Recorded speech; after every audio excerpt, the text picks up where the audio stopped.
वहां पे आफिया सिद्दीकी साहिबा के हवाले से जो इसहाक डार साहब ने बयान दिया कि जी वो ड्यू प्रोसेस है, और इसी तरीके से उसी ड्यू प्रोसेस के तहत इमरान खान साहब को सजाएं दी हुई हैं। तो वो ड्यू प्रोसेस उस वक्त कब कहाँ था जब इसहाक डार साहब के अपने मुकदमात चल रहे थे।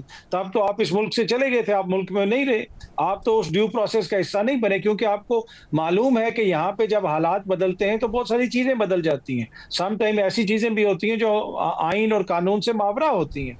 माजी के अंदर जो इन्होंने खुद एक मजिस्ट्रेट के सामने बयान दिया, जमा करवाया हुदैबिया पेपर मिल्स वाले केस में, हुदैबिया मिल्स वाले केस में, उसमें इन्होंने बताया कि जी हमने मनी लॉन्ड्रिंग की है। नवाज शरीफ साहब पे इल्जाम लगाया, क्या वो भी ड्यू प्रोसेस था? बाद में उन्होंने कहा जी मुझसे जबरदस्ती वो बयान लिया गया। तो जो इस मुल्क में ड्यू प्रोसेस होता है वो हमारे सामने है। उसको जोड़ना आफिया सिद्दीकी के ऊपर जो भोंडा किस्म का केस बनाया गया अमेरिका में और जिस तरह सजा हुई, उसको जस्टिफाई करना, मेरे ख्याल में ये कोई मुनासिब जो है बात नहीं लगती थी इस मौके के ऊपर। उनको तो जाके वहां पे मुकदमा पेश करना चाहिए था। तो कारकर्दगी जो सियासी साइड पे है, टू बी ऑनेस्ट, इमरान साहब वो काफी मायूस कुन है। अच्छा काजी, अभी आपने इसहाक डार साहब का जिक्र किया, तो इसहाक डार साहब के हवाले से मैं दो सवाल आपसे करना चाहूँगा। पहला सवाल ये फरमाइएगा कि उनका ये कहना है कि पाकिस्तान अमेरिका के साथ मजबूत ताल्लुकात चाहता है, लेकिन इन ताल्लुकात को चीन और पाकिस्तान के ताल्लुकात के तनाज़ुर में ना देखा जाए। तो इस बयान पे आपका क्या तबसरा है? देखिए, वहां पे अटलांटिक कौंसिल में भी जब बात हो रही थी तो उनसे पूछा जा रहा था कि जी आप, पाकिस्तान जो है उसने चाइना का बड़ा असला खरीदा, और हालिया जो हमने भारत को जंग में शिकस्त दी, पूरी दुनिया ने देखा उसमें चाइनीज असला इस्तेमाल हुआ, और इसकी वजह से अब पूरी दुनिया उस हवाले से पूछ भी रही है। लेकिन चीन के साथ हमारे एक स्ट्रेटेजिक पार्टनरशिप है, चीन के साथ हमारे दरीना इस किस्म के ताल्लुकात हैं।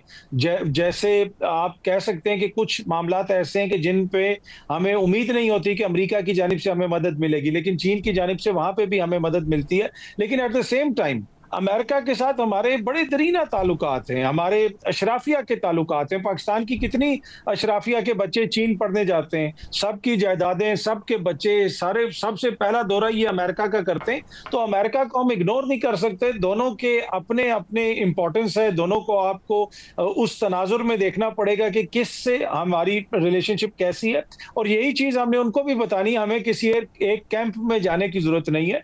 अमेरिका दुनिया की एक बड़ी सुपर पावर है, बल्कि सोल सुपर पावर है, उसके साथ भी हमारे ताल्लुकात बेहतर होने चाहिए। चीन हमारा हमसाया है, उसके साथ भी हमारे ताल्लुकात बेहतर होने चाहिए, और अमेरिका को भी इसी तनाजुर में चीजों को देखना चाहिए। ये नहीं हो सकता कि हम किसी एक कैंप में जाके बैठ जाएं। और आई होप कि पाकिस्तान की जो हुकूमत है वो कन्विंस करेगी दोनों साइड्स को। अच्छा सर, दूसरा सवाल मेरा ये है कि नायब वज़ीर आज़म हैं हमारे इसहाक डार साहब, उन्होंने ये भी फरमाया कि हमारा पहला हदफ G20 में शमूलियत है। आप क्या समझते हैं कि पाकिस्तान G20 में शामिल होने में कामयाब हो जाएगा? देखिए, हमारी ख्वाहिश तो है, लेकिन जमीनी हकायक क्या है? आज ही किसानों के सरबराह जो हैं, किसान इत्तेहाद के सरबराह खालिद खोकर साहब, उन्होंने प्रेस कॉन्फ्रेंस की, और इस 6 महीने के दौरान सिर्फ अगर आप ज़राअत को देखें तो तकरीबन 1.5 से 2 अरब डॉलर की जो हम एक्सपोर्ट्स करते थे उसमें कमी आई है। उसमें 40% आम की एक्सपोर्ट में कमी आई है, 11% चावल की एक्सपोर्ट में कमी आई है, 70% मकई की एक्सपोर्ट में कमी आई है, और इसके अलावा गाजर, मूली, लहसुन, प्याज और भी बहुत सारी चीजें।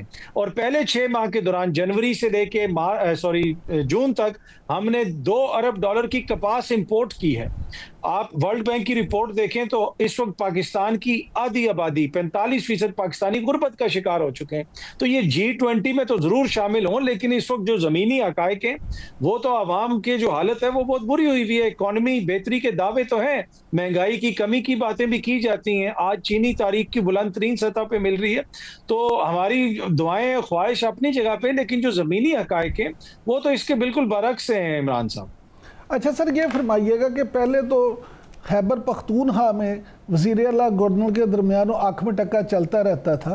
अब सूरत हाल पंजाब में भी कुछ इस तरह की हो गई है, और गवर्नर पंजाब ने जो ख़त लिखा है वज़ीर आला पंजाब को, उस पर अज़मा बुखारी साहबा का बड़ा सख्त रिएक्शन भी आया। तो आप क्या समझते हैं, ये सिर्फ दोनों तरफ से कंपनी की मशहूरी है या इतना बढ़ेगा कि वफाक तक भी जाएगा? नहीं, मुझे नहीं लगता कि ये वफाक तक जाएगा। ये सिर्फ अब एक तरह से जहाँ पे मफादात टकराते हैं, जहाँ पे कोई पॉलिटिकल पॉइंट स्कोरिंग करनी होती है, वहाँ पे एक दूसरे के खिलाफ बयानात दे दिए जाते हैं। एक गवर्नर साहब ने तो एक टीवी इंटरव्यू में बताया कि वो वफाकी वजीर भी अपनी सीट आ रहा हुआ था, वो भी अपनी सीट आ रहा हुआ था। फिर बिलावल साहब हर दूसरे मौके पे कहते हैं भाई हम फॉर्म 47 वाले नहीं हैं, लेकिन उन्हीं फॉर्म 47 वालों से बिलावल के जो फादर हैं वो वोट लेके सदर बन जाते हैं। तो मसला ये है कि इनके मफादात जब तक इमरान खान साहब की सियासत चल रही है, जब तक इमरान खान साहब का बयानिया बिक रहा है, इनके मफादात आपस में जुड़े हुए हैं और इनको पता है कि ये इन्होंने इख्तदार में इसी तरीके से आना है। तो इनकी लड़ाई मुझे होती हुई नजर नहीं आ रही है टू बी ऑनेस्ट। बाकी थोड़े बहुत बयानात चलते रहेंगे, एक दूसरे के ऊपर क्रिटिसिज्म भी होता रहेगा। इनका असल मसला इमरान खान है, ये किसी नजरिए पे थोड़ा इकट्ठे बैठे हुए हैं। अच्छा काजमी साहब, ये फरमाइएगा कि इमरान खान साहब ने 9 मई में जो जमानत मनसूखी का जो मामला है वो सुप्रीम कोर्ट में चैलेंज कर दिया है, तो आप क्या समझते हैं, आपको क्या वजदान होता है कि क्या सुप्रीम कोर्ट में उन्हें रिलीफ मिलेगा या नहीं? देखिए, ये तो मोअज़्ज़िज़ अदालत मेरिट पे जो मुनासिब समझेगी वो फिर वो फैसला करेंगे। जब फैसला आ जाए तो फिर उसके ऊपर हम कमेंट भी कर सकते हैं। लेकिन 26वीं आईनी तरमीम के बाद काफ़ी मामलात ऐसे हैं जिनके ऊपर एतराज़ भी किया जा सकता है, मुकदमात सुने नहीं जाते। खान साहब का जो इस्लामाबाद हाई कोर्ट में मुकदमा लगना है, उसके बारे में वो बार-बार एप्लीकेशंस वगैरह भी दे चुके हैं कि इसको जल्दी सुना जाए। फिर इमरान खान साहब की मुलाकातें नहीं हो सकती।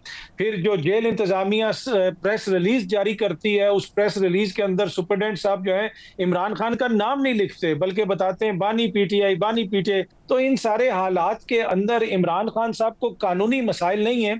जिस तरीके से चीजों को डील किया जा रहा है, जो दीगर मामलात हैं, उसकी वजह से उनके मसले हैं। बाकी अगर मेरिट के ऊपर चीजें हों तो मुझे नहीं लगता कि उनके मुकदमात को ज्यादा दिन चल सकेंगे। लेकिन क्या मुकदमात चलने दिए जाते हैं उस तरह मेरिट पे, वो एक बड़ा क्वेश्चन है। अच्छा काजमी साहब, सीनियर सियासतदान और साबिक गवर्नर पंजाब मियां मोहम्मद अजहर की वफ़ात के बाद हल्का जो 129 है NA, उसके बारे में बड़ी चहम गोइयाँ हो रही हैं। कुछ लोगों का ख्याल है कि हमाद अजहर साहब या उनकी कोई फैमिली का जो मेंबर है वो वहाँ से मैदान में उतरेगा।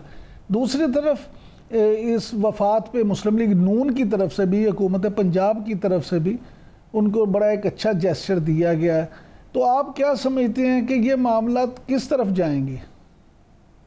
देखिए, ये हल्का बड़ा इंपॉर्टेंट है। मरहूम मियां अजहर साहब का जो हल्का है 1 to 9, इस पे अब नून लीग जो है वो अभी से उन्होंने वर्किंग शुरू कर दी है। क्योंकि वो जो बयानिया है कि मरियम बीबी की हुकूमत काम बहुत ज्यादा कर रही है और बड़ी तरक्की हो गई है पंजाब के अंदर, और जो बड़े मियां साहब हैं वो भी लाहौर की वजह से ही दिल बर्दाश्ता हुए थे। गुज़िश्ता बरस जो इलेक्शंस हुए लाहौर के अंदर, जो इनके साथ हुआ वो पूरी कौम ने देखा। इस वजह से अब इस हल्के को जीतना इनके लिए बहुत जरूरी है। क्या ये किसी को ऑफर करेंगे? हो सकता है ये किसी और को टिकट ऑफर करें। इस तरह की इतलात भी थी कि हमाद अजहर साहब को भी हो सकता है ये ऑफर करें। लेकिन हमाद अजहर साहब वहां से इलेक्शन लड़ेंगे और तहरीक इंसाफ की तरफ से इलेक्शन लड़ेंगे। अब उनके पेपर मंजूर होते हैं या नहीं मंजूर होते, ये एक अलग बहस है। लेकिन नून लीग को के लिए ये जो हल्का है ये बड़ा इंपॉर्टेंट हल्का है, और उनकी पूरी कोशिश है कि हमारा जो रिवाइवल होना है पंजाब के अंदर, उसमें जरूरी है कि हम लाहौर का ये हल्का जीतें। वैसे आप किसी दिन बाहर निकलें, माइक लेके जाएं, उस हल्के में घूमें फिरें, तो आपको पता चल जाएगा कि वहां पे अवाम क्या सोच रही है, उन्होंने किसको वोट देना है।